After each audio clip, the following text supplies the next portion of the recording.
Hey, I'm Nikki, the Obsessive Bookseller, and today we are reviewing 16 Ways to Defend a Walled City by K.J. Parker. It's book one of the Siege trilogy. And oh my gosh, this one was so much fun. Like, what a total delight. The best way I can describe it, it was as if Joe Abercrombie and Terry Pratchett had a book baby. Like, it had that dry humor, situational humor that Pratchett is so good for, kind of the same tone. I'm comparing it mostly to my experience with Going Postal. And Abercrombie has this like kind of a dark way of telling stories, but with this like undertone of levity that makes it more bearable. Love his works. And this one struck a lot of the same notes. It was a little bit funnier. It was a little bit more lighthearted, but it wasn't as far as Pratchett pushes it. And I just, total delight. Laughed out loud several times. Like, I'm still kind of tickled giddy about what I read. And what's more, it has those really profound moments in it that make you stop and go, wow, that was really good. Like, and the way the whole story was composed was just brilliant.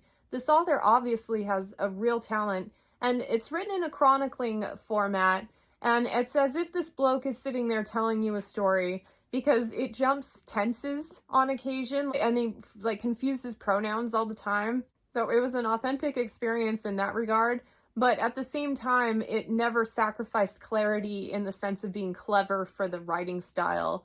Like, it was just so much fun.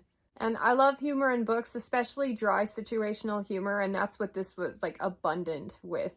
And I'm like, I need more KJ Parker in my life immediately. Like, the only reason he's on my radar is because of Alan at the Library of Alexandria really likes this author, and I love it. Like, it's just exactly in my wheelhouse. Need more KJ Parker. Have already kind of started shopping for more books. Have the next book in this one on my lineup to be read as soon as I can fit it in.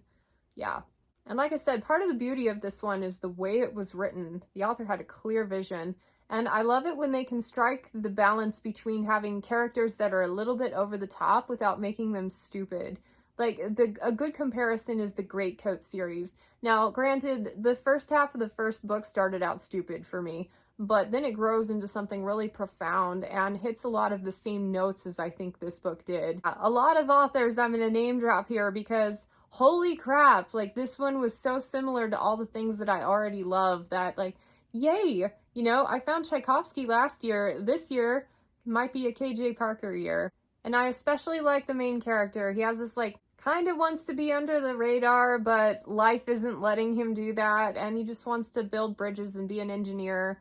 And yeah, just some of the internal struggles that he has to go through in this book, like, that's part of the profound thing for me. Like, I think the character was done so well that when he had to kind of struggle with a decision, you felt it as a reader. And I like that he was faced with a lot of crossroads where he had to make hard decisions. And it's part of what made the book really good.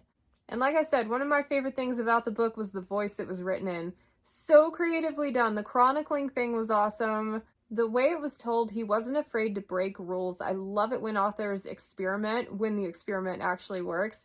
And it was done so deftly that you're like, why do people tell stories in the normal format? Like, this is wildly entertaining. Like, I love it when authors break rules. And so it was really cool, very unexpected, very unconventional. And on top of all of that, he even surprised me a few times with some of the decisions that he made. Like, I love it when authors can surprise me because I've read so many that it just, you know, if you feel like you can predict things. And I hate predicting things. I try not to, but sometimes you can see where it's going. I loved it. Before I started recording this, I was going to end with something like, I'm going to try not to fangirl about this, but I really loved it. But no, I just spent the entire review fangirling. Like, I loved this book. I really like this author. I can't wait to read more from him. And I think if you like a lot of the authors that I've mentioned and that I am about to cover again in my other books you might like section, like, this will be something new and exciting for you as well. So I'm coming in at a 4.5 out of 5 stars. If I wasn't so stingy with my 5 stars, this would be an easy one. I might retroactively add it to that very short list of all-time favorites, but we'll see how the rest of the series goes. Like, maybe I'll find one that I like more. I'm giving myself some wiggle room. Okay, let's talk about other books you might like. First up, The Blade Itself by Joe Abercrombie, part of the First Law series. Like, in my humble opinion, it's very difficult to find authors who resonate with me the same way that Abercrombie does. And KJ Parker was just as intelligent of a writer, and in fact, I think 16 Ways was a lot more engaging than Abercrombie's first book, The Blade itself. And it's one of those things where, like, the humor is so good that even if something truly awful is happening, you find yourself laughing during torture scenes. Things like that. Like, really good. So, yeah, great comparison between the two, honestly. I think if you've struggled with Blade itself, but like the overall writing tone, especially Glocta, 16 Ways might be more your style. As mentioned, going postal, I am very new to Terry Pratchett's works. This is the only one I've read from him, but so good. And it reminded me strongly of it with tone, with the humor, and the fact that this is about a post office, and this one is about like being an engineer trying to save a city from a siege, that kind of thing. So it takes the same kind of like overall perspective, and I think the humor in 16 Ways was not overdone, and it will resonate you with the same way that Pratchett does, hopefully. As mentioned, Trader's Blade, part of the Greatcoat series by Sebastian de Castell. Trader's Blade was such a wild read for me. So, like I said, started out very stupid at first, very overdone, and then the author kind of relaxed into his tone, and the story was dark, but he had this ability to create this momentum and these beautiful, profound moments, probably more so than in 16 Ways. Like, if you take that aspect of it where it really goes somewhere meaningful, Greatcoats totally wins in that regard. 16 Ways will hit a lot of the same notes, but it won't be quite as overdone. And the character profiles are totally different. So if you took the Greatcoat vibe and added it to a very, like, self-preservation oriented character, you might get something similar to 16 Ways. Kings of the Wild by Nicholas Eames, part of the Banned series. Again, hitting you over the head with similar vibing stories. Kings of the Wild was really funny. A lot of 80s references that went right over my head.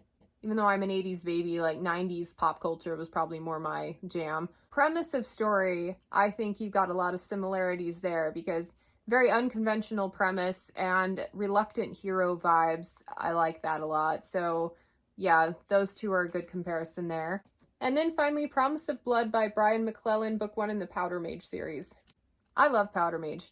It's one of my all-time favorite series, and that's mostly for character work, especially in the second trilogy. But what initially drew me to it, I like the idea for the story, but the dry humor, the bits of dry humor were enough to top it over the edge into all-time favorite for me. And that situational dry humor, even though the stories aren't very similar, the vibe in Promise of Blood is a lot more serious. Those little bits of humor reminded me of 16 Ways, and that's why this one is also a recommend. So that does it. I want to take a minute to thank my patrons. Thank you so much for your time and support. Thank you, Dave, for reading this with me for Patreon Book Club. I am excited to continue on in the series. Thanks for watching. Subscribe if you haven't already, and I will catch you in the next one. Bye.